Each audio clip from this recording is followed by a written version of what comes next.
In this video, we'll talk about method overloading. So what method overloading is and what are the purpose of using method overloading, we'll talk about everything in this video. Let's start.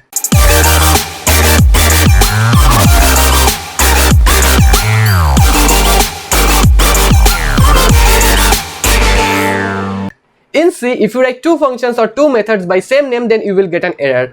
Or in any procedure-oriented language, if you write two functions or two methods by same name, you will get an error. So why will get that error?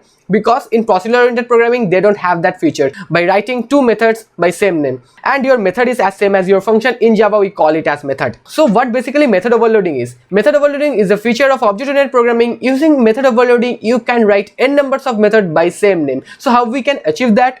As you can see in my screen, that types of overloading is written over there, and for achieving method overloading we have some types. So what are those? The first type is changing the number of arguments. So what do you mean by argument? That we pass within the bracket.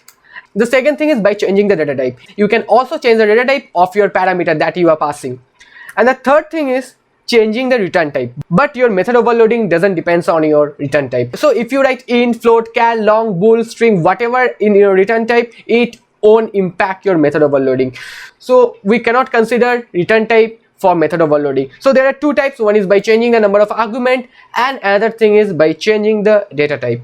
So what is the benefit of using method overloading? Using method overloading, you will get better readability of your code. So whatever functions you are writing, that will be precise. So these are the benefit of using method overloading. In this video, we have discussed about what is method overloading and what are the purpose of using method overloading. In the next video, we'll do the hands-on. See you in the next video.